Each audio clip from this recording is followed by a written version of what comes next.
Hello everyone. Hello and welcome to another review. Today we're going to be looking at the Riviera Line by Dovetail Games, which is the route add-on for, as usual, Train Simulator 2016. What is the Riviera Line? What are we going to be looking at? What does it consist of? What you're going to get? By now, if you're used to this channel, you know what these reviews are going to kind of look like and entail. So the Riviera Line is set in sort of modern times-ish, and it covers the line from Exeter St David's down to Paignton, which for me I think's a nice add-on, because obviously we've kind of got Paddington to Bristol to Exeter, and to continue that line down, I think is a good thing for me. I like to see where it's joined up, and we know what we can do this scenario from A to B. So yeah, from that point of view, great. What do you get with it as well? So you get the Class 143, which is brand new. It's not available anywhere else. Well, when it was released, it wasn't available anywhere else. I think you can now get it as an add-on for the South Wales route, which I'll be doing a review of next week. But when it came out, you got this Class 143 Pacer in the first Great Western, which is great. You also get 6 scenarios for the route, which is great as well, and obviously you get the route itself. The route covers 28 miles from Exeter St David's down to Paignton, and it kind of covers if you're familiar with British news, sort of 2 or 3 years ago, the seawall was breached due to the bad weather, and sort of services were actually suspended for that period of time, and they had to rebuild it and all that kind of stuff. So it was in the news, and it's that section of line. What is good about it? What's bad about it? Well, I'll get I'm not going to say bad. It's my usual gripe with Dovetail Game stuff. So while the route actually goes from Exeter St David's to Paignton, it's not a dead end station, and it actually continues down to, I think it's King's Weir, King's Wear or something like that. And that's the end of the line, and actually that's in the route, but they've done their kind of usual thing of putting the line in but not doing any of the scenery. I don't know whether they're going to be doing an update later on for it to include the scenery or not. I can kind of understand it if they don't, because actually it's a preserved line that goes which terminates at Paignton on some of the other tracks, and actually goes down to that terminus at King's Weir. I'm going to have to Google that. Bear with me a second. Is it called King's Weir, or is it King's something else? I keep getting these names wrong, and by now you should actually appreciate I'm crap,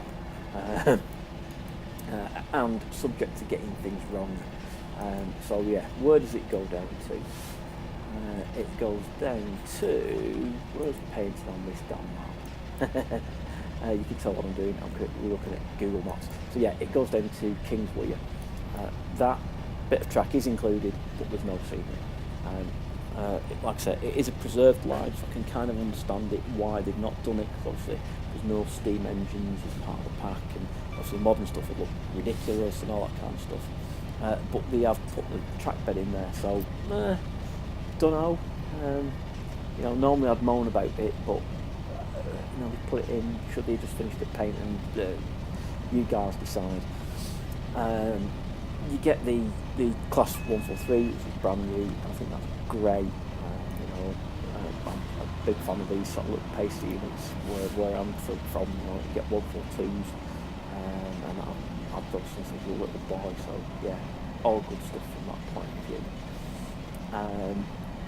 It is going to be just passenger services, as far as I can tell.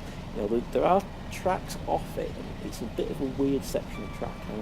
I looked at Google Maps and things like that, and there's like a line off north, high up with Paignton, and there's these little sort of stub lines, but if you go down them, there's no kind of works or anything like that. So yeah, not sure.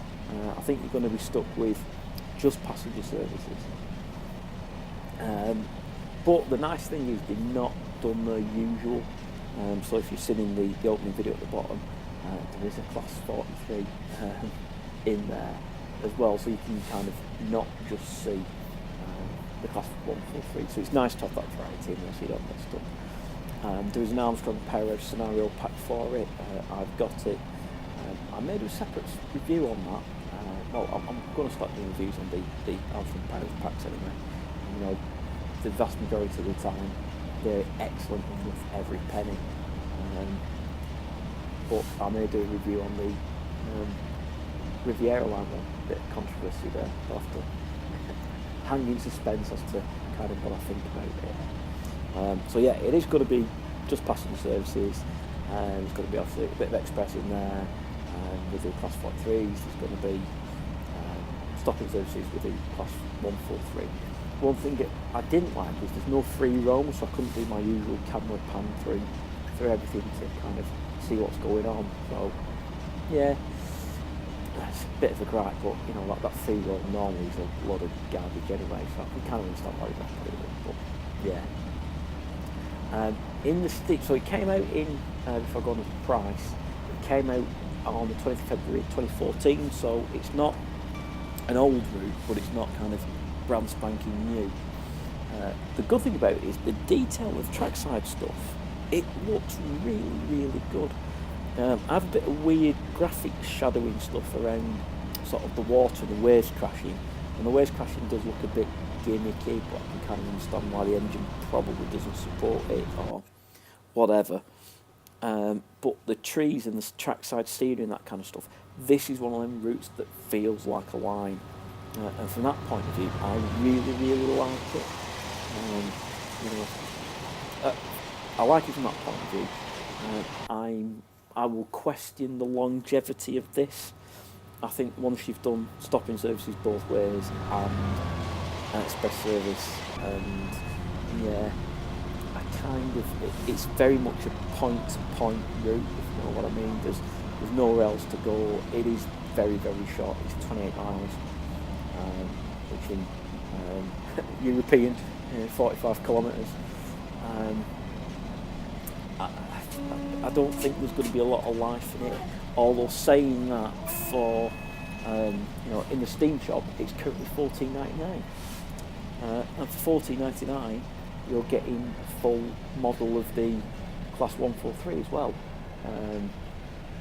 which, you know, if you went to, I don't know, Armstrong Powerhouse, I think the class 142 is 10 or 15 quid, something like that. You know, if you want a look on the Steam store, you're looking at £12.